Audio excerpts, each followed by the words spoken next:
Bienvenue à la troisième partie de la série 13 de physique consacrée au mouvement d'une particule chargée dans un champ magnétique. Pour cela, j'ai choisi des exercices extraits du baccalauréat. Commençons par l'exercice 1. Étude du mouvement d'une particule chargée dans un champ magnétique uniforme. C'est le sujet de cet exercice. Deux particules chargées, lithium plus et X2+, sont introduites en un point O avec la même vitesse initiale V, dans un espace où règne un champ magnétique uniforme B perpendiculaire au vecteur V. Qx et Mx sont respectivement la charge électrique et la masse de la particule X2+. On considère que Li+, et X2+, sont soumises seulement à la force de Lorentz, c'est-à-dire on néglige le poids des deux particules chargées. Comme donnée, on a la vitesse initiale, c'est 10 puissance 5 mètres par seconde, l'intensité du champ magnétique, c'est 0,5 Tesla, la charge élémentaire, c'est 1,6-10-19 coulombs, la masse du lithium, c'est 6,015 U, unité de masse atomique, et une unité de masse atomique, c'est 1,66-10-27 kg. La figure 1 représente les trajectoires des deux particules dans le champ B. On a des trajectoires. En trait plein, c'est la trajectoire de X2+. En pointillé, c'est la trajectoire de Li+. On rappelle l'expression de la force de Lorentz, F égale Q fois V vectoriel B. Commençons par la première question. Déterminer la direction et le sens et l'intensité du vecteur force de Lorentz exercé sur la particule Li+ au point O. Pour cela, reprenons le schéma de l'énoncé.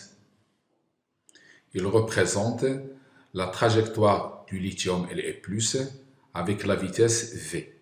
Donc la force de Lorentz, elle est donnée par la relation F égale QV vectoriel B. C'est le rappel de l'énoncé. D'après le cours, la force F a une direction perpendiculaire à V et aussi perpendiculaire à B et encore perpendiculaire au plan formé par VB. Il suffit de donner la direction par rapport à un vecteur qu'on connaît. On connaît ici la direction du vecteur V.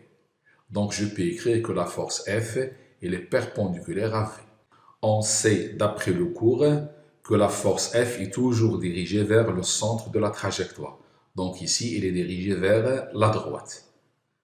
On peut aussi le déduire en constatant que s'il n'y avait pas cette force, la particule va continuer sa trajectoire selon la direction de V. Et grâce à cette force, il est dévié vers la droite. Donc on peut dire que le sens de F, il est dirigé vers le centre de la trajectoire, c'est-à-dire vers la droite.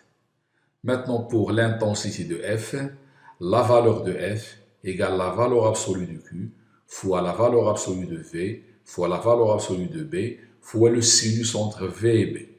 Comme V et B sont perpendiculaires, le sinus de l'angle est égal à 1. Donc l'intensité va s'écrire QVB.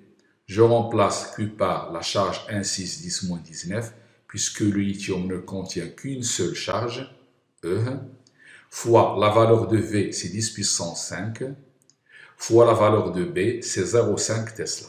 Ça me donne 8, 10, moins 15 newtons. Passons à la deuxième question.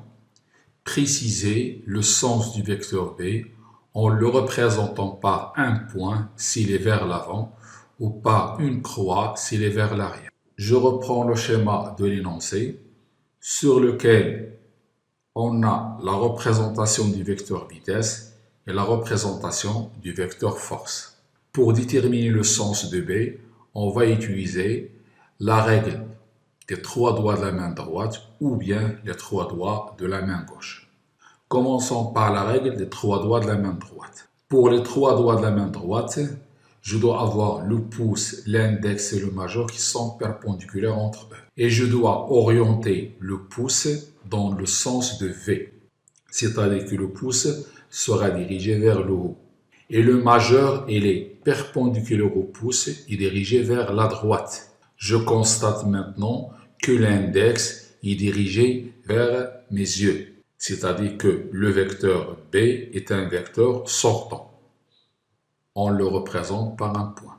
Maintenant, si j'utilise les trois doigts de la main gauche, je dois avoir le pouce, l'index et le majeur qui sont perpendiculaires. L'index de la main gauche va indiquer le sens de V, c'est-à-dire que votre index est vertical, dirigé vers le haut. Le majeur il est dirigé vers la droite et perpendiculaire à V. Je constate que le pouce est dirigé vers l'avant. Ça veut dire que B est représenté par un pouce. Essayez de refaire ça plusieurs fois ou bien revenir au cours pour bien comprendre cette règle. Passons à la troisième question. En appliquant la deuxième loi de Newton dans un référentiel galiléen, montrez que le mouvement du lion et les puces est uniforme et de trajectoire circulaire de rayon RLI égale la masse du lithium fois la vitesse sur E fois B. C'est une question classique dans cette leçon. C'est toujours de montrer que le mouvement du lion est circulaire uniforme. Première chose, on va d'abord faire l'inventaire des forces. Le lithium Li+, il est soumis seulement à la force de Lorentz. Et cette force-là, c'est la seule force exercée sur cet île. Et on va lui appliquer la deuxième loi de Newton dans un référentiel terrestre supposé galiléen. C'est-à-dire on va écrire sigma des forces égale à m du lithium fois son accélération. F égale à m LIA, c'est-à-dire la masse du lithium fois l'accélération.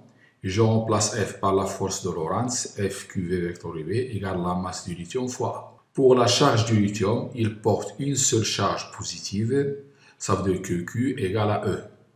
Donc je vais remplacer la charge Q par E et j'en déduis que l'accélération A est égale à E fois V vectoriel B sur la masse. D'après les propriétés du produit vectoriel, ce vecteur A il est à la fois perpendiculaire à V et perpendiculaire à B. On va utiliser la propriété que A est perpendiculaire à V. Dire que A est perpendiculaire à V veut dire que sa projection sur le vecteur tangentiel est nulle. Ça veut dire que A tangentiel elle est égale à 0. Si A tangentiel est égal à 0, le vecteur accélération n'est égal qu'à l'accélération normale. Maintenant, exploitons AT égale à 0. AT égale à 0 veut dire que la dérivée de la vitesse est nulle, veut dire que la vitesse est une constante. Donc, je peux déduire que le mouvement est uniforme. C'est la première chose demandée. Donc, le mouvement, il est uniforme. Maintenant, puisque l'accélération tangentielle est nulle, A est égal à A normal. Ça veut dire le module de A est égal à la valeur de A normal. Le module de A, c'est la valeur de E sur la valeur de la masse du lithium fois V fois B. Donc, je peux dire que A égale A normal. Ça veut dire E sur 1 fois VB. Et l'expression de A normal, c'est V au carré sur ρ. ρ, ça s'appelle le rayon de courbure. Vous pouvez consulter le cours. J'en déduis que le rayon de courbure est une constante. Et en géométrie, la courbe qui a un rayon de courbure constante n'est autre qu'un cercle. Donc la trajectoire, elle est circulaire. Et son rayon, c'est cette valeur-là. Donc, on a répondu à la question. On a montré que le mouvement est uniforme et que sa trajectoire est circulaire et ceci, c'est son rayon. La question 4.